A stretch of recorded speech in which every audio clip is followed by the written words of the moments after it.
عورتیں مردوں کی طرح سجدہ کرتی ہیں، دلیل کے طور پر بتاتی ہیں کہ نبی نے کتے کی طرح سجدہ کرنے سے منع کیا ہے۔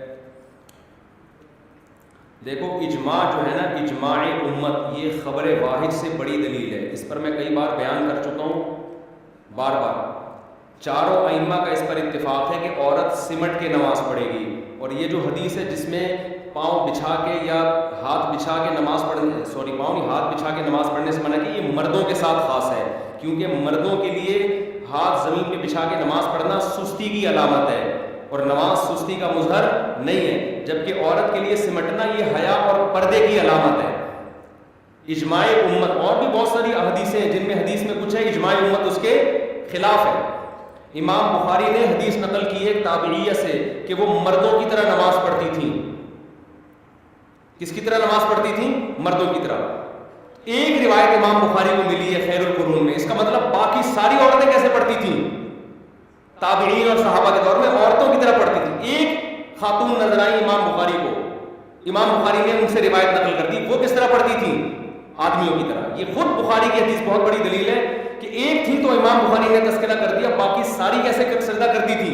عورتوں کی طرح۔ پتہ چلا عورتوں کا سجدہ اس زمانے میں الگ ٹائپ کا ہوتا تھا، مردوں کا الگ ہوتا تھا۔ وجہ کیا ہے؟ پردے کی وجہ سے۔ پردے کے متعلق، حیا سے متعلق جتنے احکام ہیں نا، اس میں عورت اور مردوں میں اسلام نے فرق رکھا ہے۔ جو لوگ یہ کہتے ہیں نا کہ نبی صلی اللہ علیہ وسلم کیا ہوا، تو اجماع امت کو ہم کس پہ ترجیح دے رہے ہیں؟ ورنہ میں ان لوگوں سے پوچھتا ہوں، بتاؤ کسی حدیث میں عورت کو صفا مروہ میں دوڑنے سے منع کیا تو دکھاؤ۔ بلکہ نبی نے کہا جیسے میں کر رہا ہوں ایسے کرو حج، تو عورت کو بھی چاہیے دوڑے، آپ کیوں نہیں دوڑنے دے رہے؟ کل کوئی لبرل آئے گا اور کہے گا کہ جی، تو ہم اجماع امت کی وجہ سے۔